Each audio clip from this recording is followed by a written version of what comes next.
মোৰ জন্ম এখন সাধাৰণ গাঁৱত। গাঁওখনৰ নামত বিশেষত্ব নাছিল, কিন্তু গাঁওখনৰ বতাহ, গছ-গছনি আৰু নদীৰ গুঞ্জনে জীৱনৰ সৰল সুখ বুজাই দিয়ে। মই সেই গাঁওখনৰে এজন সৰু ল'ৰা। মোৰ নামত একো বিশেষত্ব নাই, কিন্তু মোৰ জীৱন কাহিনী এটা গল্পৰ দুখৰ অধ্যায়ৰ দৰে। সৰুতে মই ডাঙৰ মানুহ হোৱাৰ সপোন দেখিছিলোঁ। দেউতাই সদায়ে কৈছিল, পঢ়া বাবা, এটা এনেকুৱা দিন আহিব যিদিনা তুমি আমাৰ গাঁওখনৰ গৌৰৱ হ'বা। তেতিয়া মই ভাবিছিলোঁ মই সঁচাকৈয়ে এদিন শিক্ষিত, সন্মানীয় হ'ম। কিন্তু ভাগ্যৰ ৰঙচুৱা বতাহে অলপ দিনতে মোৰ জীৱনৰ বাটত অন্য গল্প লিখিবলৈ ধৰিলে। মই পঢ়া স্কুলখনত এজনী নতুন ছোৱালী আহিল, নাম ৰূপাশ্ৰী। তাইৰ হাঁহি যেন বসন্তৰ ফুলেৰে ভৰা বাট, তাইৰ চকুত যেন শিউলি ফুলৰ তেজশ্ৰী জোনাক।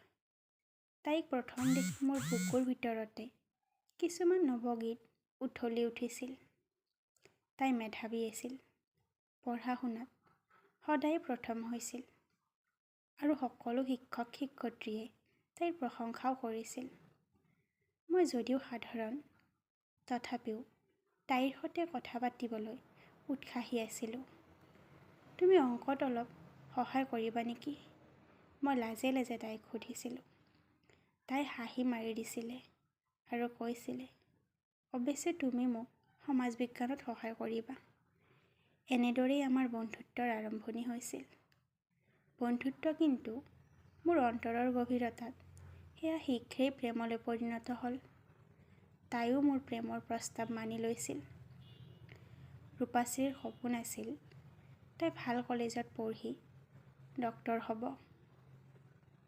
তাইৰ মুখত সেই সপোনৰ ভাৱ দেখিলে মোৰ বুকু আনন্দেৰে ভৰি পৰিছিল। তাই এদিনাখন খুব মন মাৰি বহি থকা দেখি মই সুধিছিলোঁ, কি হৈছে? তেতিয়া তাই কান্দি উঠিছিল আৰু কৈছিল, মোৰ সপোন হৈয়ে ৰ'ব।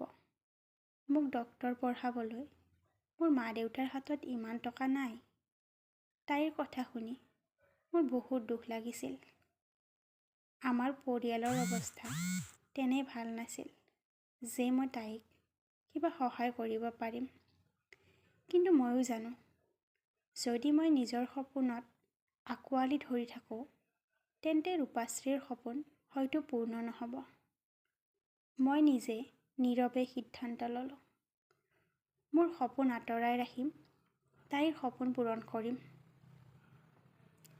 মই দিনত কাম কৰি, টিউচন পঢ়াই, যিমান পাৰি কষ্ট কৰিলোঁ তাইক পঢ়াবলৈ। মই সাধাৰণ স্নাতকত নামভৰ্তি কৰালোঁ, যাতে নিজে পঢ়াৰ লগতে তাইৰ সপোন পূৰ্ণ কৰিব পাৰোঁ। পইচা সঞ্চয় কৰি তাইৰ ফৰ্ম ভৰালোঁ। তাইৰ কিতাপৰ খৰচ, লেবৰেটৰীৰ খৰচ মই দিলোঁ। মই পঢ়াত অলপ দুৰ্বল হ'লোঁ, পিছপৰা হ'লোঁ, কিন্তু মই কেতিয়াও অনুতপ্ত কৰা নাছিলোঁ। তাইৰ হাঁহি, তাইৰ উজ্জ্বল চকু, সেইবোৰত মই নিজৰ সপোনৰ প্ৰতিফলন দেখিছিলোঁ। অৱশেষত তাই মহানগৰলৈ গ'ল। ভৰ্তি পৰীক্ষাত উজ্জ্বল ফল লাভ কৰিলে। পিতৃ-মাতৃ, শিক্ষক, গাঁওবাসী সকলোকে গৌৰৱ অনুভৱ কৰালে। মোৰ লগতো কথা বতৰা হৈ থাকিল। তাই মোক কৈছিল, তোমাৰ বাবে মই এই পৰ্যন্ত আহিছিলোঁ। তুমি নাথাকিলে মই কেতিয়াও নোৱাৰিলোঁহেঁতেন। তুমিয়েই মোৰ সঁচা বন্ধু। কথাখিনি শুনি মই হাঁহিছিলোঁ। আমাৰ মাজত কথা বতৰা হৈ থাকিবলৈ ল'লে। কেইবছৰমান পাছত ৰূপাশ্ৰী চিকিৎসক হ'ল। তেওঁ গৌৰৱৰ সৈতে গাঁৱলৈ উভতি আহিল। সকলো লোকে তাইক আদৰ মৰমেৰে উপচাই দিলে। তাই মোক লগ কৰিবলৈ আহিছিল, কিন্তু তাই মোৰ লগত বেছি সময় কথা নাপাতিলে। তাই হেনো ব্যস্ত বহুত, আৰু সেইদিনা তাইক লগ কৰি মই আগৰ দৰে অনুভৱ কৰা নাছিলোঁ। আমাৰ মাজৰ পৰাই যেন কিবা এটা হেৰাইছিল। এনেদৰে দিনবোৰ বাগৰিল। তাইৰ মোৰ লগত কথা পতা, মোক লগ কৰাৰ আগ্ৰহবোৰ লাহে লাহে নোহোৱা হৈ আহিবলৈ ধৰিছিল।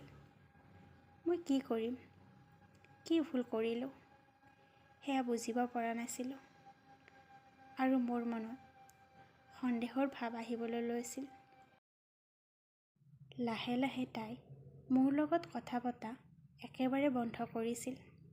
কিন্তু তাৰ কিছুদিন পিছতেই মই গম পালোঁ যে তাইৰ বিয়া ঠিক হৈছে আন এজন ডক্তৰৰ লগত। সেই খবৰ শুনি মোৰ বুকু ফাটি গৈছিল। যিজনীক জীৱনৰ প্ৰতিটো আশা দান কৰিছিলোঁ, তেওঁ মোৰ বাবে কোনোদিনেই নহ'ল। মই একো নকৰিলোঁ, তাইৰ পৰা উত্তৰো নিবিচাৰিলোঁ। মাত্ৰ হাঁহিৰ আৱৰণেৰে বুকুৰ শূন্যতা ঢাকি ৰাখিলোঁ। জীৱন এতিয়াও চলি আছে, দিন ৰাতি নদীৰ পানীৰ দৰে। মই এতিয়াও মানুহৰ মাজত হাঁহি থাকোঁ, কিন্তু নিশাৰ অন্ধকাৰত মোৰ বুকুত শোকৰ বোজা নামি আহে। ৰূপাশ্ৰী হয়তো সুখী, হয়তো গৌৰৱময়, কিন্তু মোৰ বুকুত তাৰ নাম অক্ষয় হৈ ৰৈ গ'ল। আমাৰ প্ৰেম সত্য আছিল, কিন্তু তাৰ গন্তব্য কেতিয়াও নাছিল। প্ৰেমৰ সেই গন্তব্যহীনতাই মোৰ জীৱনৰ উপন্যাস। প্ৰিয় ভিউৱাৰ্ছসকল, মোৰ কাহিনীবিলাক কেনেকুৱা লাগে জনাবলৈ নাপাহৰিব আৰু অনুগ্ৰহ কৰি এটা লাইক কৰি দিব। ধন্যবাদ।